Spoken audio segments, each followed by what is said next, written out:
ഞാൻ ആരാണെന്ന് കുട്ടിക്ക് ശരിക്കും മനസ്സിലായിട്ടുണ്ടോ? എനിക്കറിയാം നിങ്ങളെ. സേതുമാധവൻ അല്ലേ? ഞങ്ങളുടെ പപ്പയെ കൊന്ന സേതുമാധവൻ.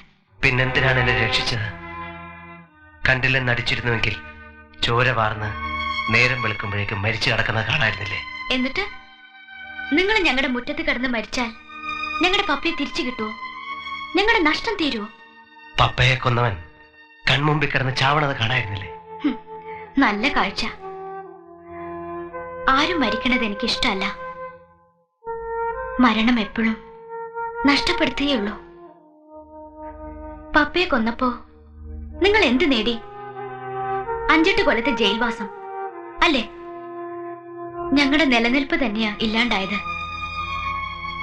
നിങ്ങൾ മരിച്ചാലും ഞങ്ങളെപ്പോലെ അനാഥരാവുന്ന ആരെങ്കിലും ഉണ്ടാവും. പിന്നെ പരമേട്ടൻ പറഞ്ഞ് കാര്യങ്ങൾ കുറച്ചൊക്കെ അറിയാം. എന്റെ പപ്പയ്ക്ക് നിങ്ങളോട് ക്ഷമിക്കാമായിരുന്നു. എനിക്ക് നിങ്ങളോട് ഒരിക്കലും ദേഷ്യം തോന്നിയിട്ടില്ല.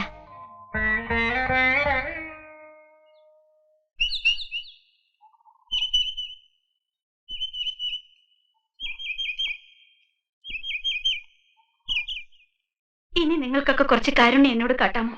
എന്താ ചേച്ചി? ഇനിയെങ്കിലും അയാൾ ഇവിടെ നിന്ന് പറഞ്ഞയക്കാമോ? എന്റെ ജോസേട്ടനെ കൊന്നവൻ ഈ വീട്ടിൽ കഴിയ.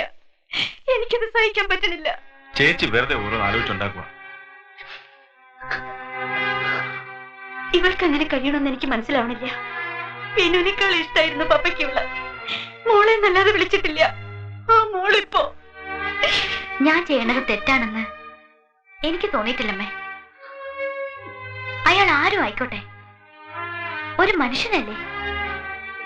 പപ്പയുടെ ആത്മാവ് എന്നോട് പൊറുക്കും. മരിക്കാൻ പോകുന്ന ഒരാളോട് എന്ത് ശത്രുതയാണ് ചേച്ചി? ഇപ്പൊ അയാൾ രക്ഷപ്പെട്ടില്ലേ? ഇനി അയാൾ ഇവിടെ തങ്ങണത് എനിക്കിഷ്ടല്ല. ശരി, ഞാനൊന്ന് കാണട്ടവനെ.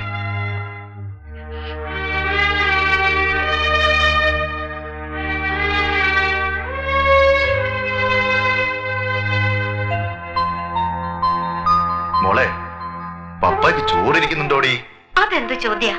ദിവസം ഇയാളുടെ പങ്കെടുത്ത് മാറ്റിവെക്കും 3 നേരം. ആ ഒരു ഉറപ്പേ എനിക്കുള്ളൂ. എന്റെ വീട്ടിലുണ്ടാവില്ല അത്. എല്ലാവർക്കും എന്റെ പണം മാത്രം മതി. ഞാനൊന്ന് വീണുപോയാൽ ആരും ഉണ്ടാവില്ല. പപ്പ, ഇനി ഇതൊക്കെ നിർത്തിക്കൂടെ പപ്പ? അങ്ങനെ അങ്ങ് നിർത്താൻ പറ്റുമോ? ഞാൻ തല പതുക്കെ ഒന്ന് താഴ്ത്തിയാൽ അടിക്കാൻ തരം നോക്കി ശത്രുക്കൾ നിൽക്കുന്നുണ്ട്. മോളുടെ കാര്യത്തിലെ പപ്പയ്ക്ക് വിഷമുള്ളൂ. എനിക്ക് എന്തെങ്കിലും പറ്റിയ എന്റെ കുടുംബക്കാർ നിങ്ങളെ വെച്ചേക്കില്ല. വിനു എങ്ങനെയും ജീവിക്കും. അവൻ ആൺകുട്ടിയാണല്ലോ. നിങ്ങളെ ആരും അംഗീകരിക്കില്ല.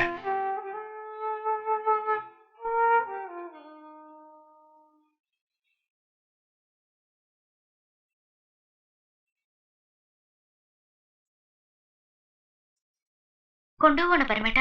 അതെ, അതാ നല്ലത്. അമ്മയോട് നമ്മൾ പറഞ്ഞാൽ മനസ്സിലാവും. 2 ദിവസമെങ്കിലും ബെഡ് റെസ്റ്റ് വേണമെന്നാ ഡോക്ടർ പറഞ്ഞത്. അത് ഞാൻ നോക്കിക്കൊള്ളാം. അമ്മ പറഞ്ഞത് ചെറിയ കാര്യമില്ല. നമ്മളത് മനസ്സിലാക്കണ്ടേ? പോകാം. ഒരു വണ്ടി വിളിച്ചിട്ട്. അത് സാരമില്ല. റോഡിലോട്ട് ഇറങ്ങിയാൽ ഏതെങ്കിലും ഓട്ടോറിക്ഷ കിട്ടും.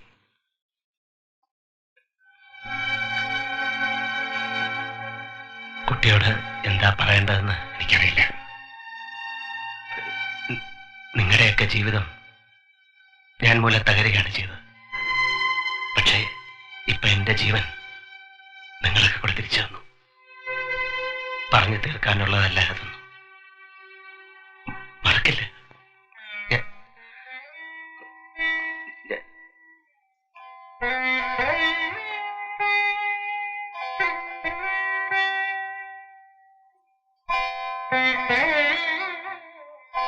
അമ്മയോട് പറഞ്ഞേക്ക.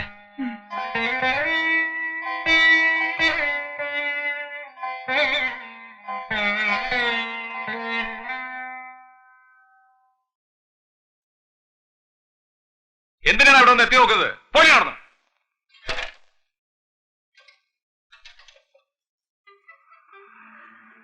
വീട്ടിലേക്ക് പോയിക്കൂടെ നിനക്ക്? ഇല്ല, വീട്ടിലേക്കില്ല. ഈ രൂപത്തിൽ പ്രത്യേകിച്ച്. എന്നാലൊരു കാര്യം ചെയ്യാം. നമ്മുടെ തമിഴിന്റെ ലോഡ്ജിൽ ഒരു മുറി എടുക്കാം, ഭേദാവണവരെ. പിന്നെ ഇങ്ങോട്ട് പോരാ. നിങ്ങൾ എന്താ ഈ ആലോചിക്കണേ? മനുഷ്യരുടെ കാര്യങ്ങള്. ഇന്നലത്തെ ശത്രു വിചിത്രം തന്നെ. സ്വന്തം അച്ഛനെ കൊന്നവന് വേണ്ടി എന്തെല്ലാം ചെയ്തു ആ അമ്മയും മക്കളും. എത്ര നല്ല ആളുകൾ അവരെന്നറിയോ. ജോസേട്ട് ഒരു മനുഷ്യനായിട്ട് പെരുമാറിയിട്ടുള്ളത് അവരോട് മാത്രമാണ്. തിരിച്ചങ്ങനെ സ്നേഹിക്കാനും അവര് മാത്രമേ ഉണ്ടായിരുന്നുള്ളൂ. ജോസിന് വേറെ ഭാര്യയും മക്കളും ഒന്നുമില്ലേ? അതുണ്ട്, കുടുംബത്തിലെ. അതിന് എൻ്റെ പെൺകുട്ടികളുണ്ട്. മാധവി ചേച്ചിയുടെ കഥ ഒരു കഥയാ. ഏതോ നല്ല കുടുംബത്തെയായിരുന്നു, തമ്പുരാട്ടിയാണെന്നാ തോന്നുന്നത്. പഠിക്കാൻ പോയ കാലത്ത് ഒരു നേവിക്കനെ സ്നേഹിച്ച് കല്യാണം കഴിച്ചു. അതിലുള്ളതാ ഇന്ദു. ഇന്ദുവിന് 10-12 വയസ്സുള്ളപ്പോ പെട്ടെന്നൊരു അപകടത്തിൽ അയാൾ മരിച്ചു. പിന്നെ അവരെ തിരിഞ്ഞു നോക്കാൻ ആരും ഉണ്ടായില്ല. ജീവിക്കാൻ വഴിയില്ലാണ്ടായപ്പോ ചില വലിയ വലിയ ആൾക്കാരോട് അവർ പോയി തുടങ്ങി. കൊച്ചിയിൽ ഒരു സേട്ട ഒരിക്കൽ ജോസേട്ടൻ ഉണർന്നു കൊടുത്ത്.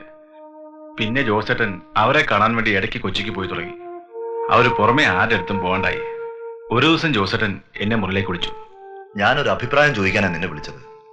നമ്മുടെ വരവും പോക്കും ഇവിടെ അടുത്ത ഫ്ലാറ്റുകാർക്കൊക്കെ പ്രശ്നമായിരിക്കുന്നു. ഞാനൊരു കാര്യം തീരുമാനിച്ചു. മാധവിയും മോളും രാമപുരത്തിന് കൊണ്ടുപോകാൻ. എന്നിട്ട് നമ്മൾ അമ്പലത്തിനടുത്തൊരു വീടും പറമ്പ് നോക്കിയിട്ടില്ലേ, അത് വാങ്ങും. എന്നിട്ട് അവിടെ താമസിപ്പിക്കും. എന്താ നിന്റെ അഭിപ്രായം?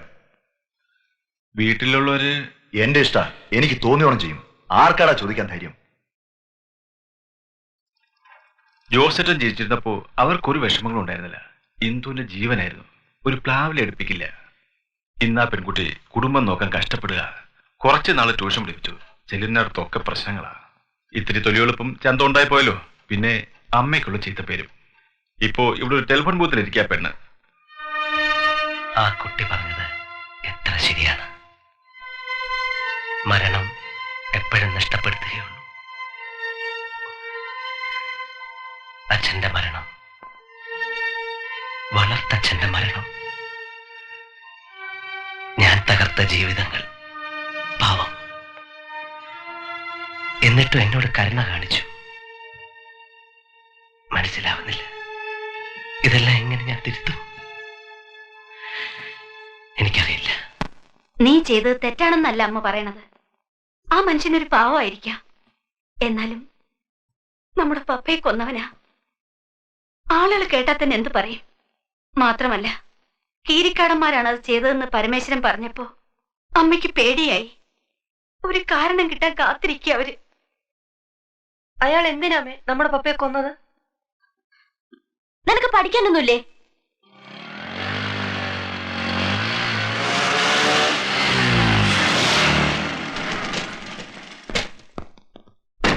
തുറക്കടി വാതില്. എന്താ വേണ്ടത് നിങ്ങൾക്ക്? എന്താ വേണ്ടത് പറഞ്ഞുതരാം. വാതിൽ തുറക്കടി. കാര്യം പറയാതെ വാതിൽ തുറക്കില്ല. തുറന്നില്ലെങ്കിൽ ചവിട്ടി പൊളിക്കട ജോയി. ജോയിച്ച എന്ത് അക്രമമായി കാണിക്കണേ? ഒരുത്തിനകത്ത് രക്ഷിച്ച് കിടത്തിയിട്ടില്ലേ എന്റെ ജോസേട്ടനെ കൊന്ന തെണ്ടീനെ?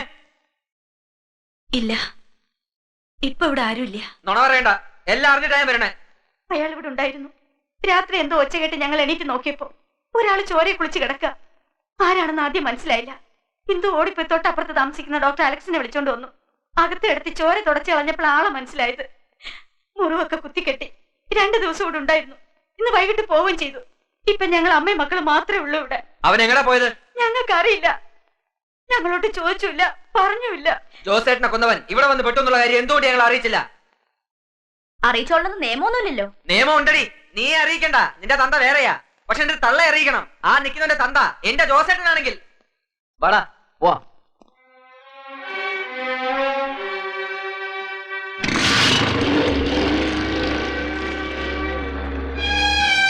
കണ്ടോടി, ഇപ്പൊ കണ്ടോ?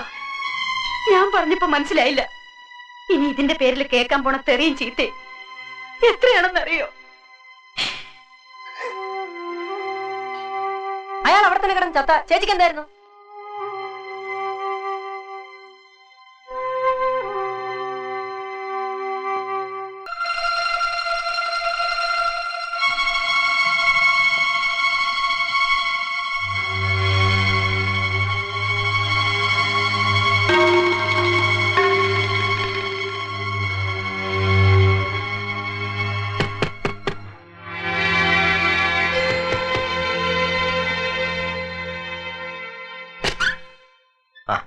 നീയോ? എന്താണ് ഞാൻ കാണുന്നത്? വെട്ടിയതാ. കയ്യിലും നെഞ്ചിലും ഒക്കെ ഉണ്ട്. ആയുസ് ഇനിയും ബാക്കിയുണ്ട്. ഞാൻ വീട്ടിൽ പോയിരുന്നു. അച്ഛൻ പറഞ്ഞു നീ ഏതോ സൈക്കിൾ കടയിലാണ് താമസം. അവിടെ ചോദിച്ചപ്പോഴാ ഈ ലോഡ്ജിലാണെന്ന് അറിഞ്ഞത്. അയാൾ പറഞ്ഞു കാര്യങ്ങളൊക്കെ. നിനക്ക് വീട്ടിൽ പോയി താമസിച്ചൂടെ? ഏത് വീട്? കയറി കിടക്കാൻ ഒരിടം പോലും ഇല്ലാത്തവനാണ് ഞാൻ.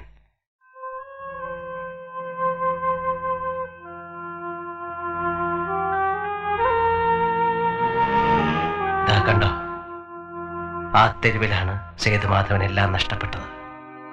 സ്വപ്നങ്ങളും ജീവിതവും എല്ലാം. എന്നിട്ടൊരു കിരീടം വെച്ചു തന്നു. ഇപ്പൊ ദാ മുഖത്ത് കണ്ടില്ലേ? ആരെയും പറഞ്ഞ് മനസ്സിലാക്കണ്ട. കൊള്ളാം, ഭംഗിയുണ്ടല്ലേ? അതൊക്കെ നമുക്ക് മാറ്റിയെടുക്കാം. എന്തിന്? ഇനി ഇത് മാറ്റാൻ പാടില്ല. സേതുമാധവന്റെ കിരീടത്തിൽ ഇതൊരു തൂവൽ. തൂവലോ? അതെ, തൂവൽ. നിനക്കതൊന്നും മനസ്സിലാവില്ല അല്ലേ, മണ്ടൻ? എന്ത് ശരിയായത്? നിനക്ക് ആകെ ഒരു മാറ്റമുണ്ട്. ജയിലിൽ നിന്ന് വന്നപ്പോ കണ്ട സേതു അല്ലത്. അല്ല അല്ലേ? ഒരു മനുഷ്യനെ എത്രത്തോളം താഴാൻ പറ്റും? ഭൂമിയോളം അല്ലേ? പിന്നെ ചവിട്ടാണ് തലയിൽ. എങ്ങോട്ട് താഴും? പാതാളത്തിലേക്ക് താഴാൻ മഹാബലിയല്ല, വെറും മനുഷ്യൻ സേതുമാധവനാണ്.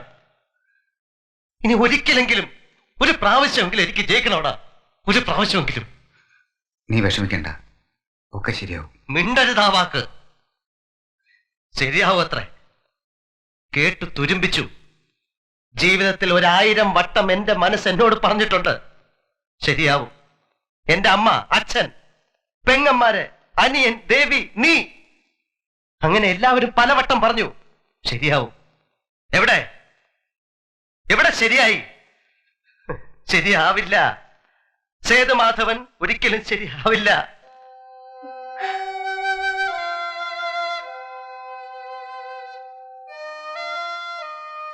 സേതു, നമുക്ക് നാട്ടിലേക്ക് പോവാം. അവിടെ എൻ്റെ കമ്പനിയിൽ ഒരു ജോലി ശരിയാക്കി വെച്ചിട്ടുണ്ട്. നമുക്ക് മുതലാളി ഒന്ന് കാണാം. എനിക്ക് വേണ്ട, ഞാൻ വരില്ല. പിന്നെ എന്താ ചെയ്യാൻ പോണേ നീ?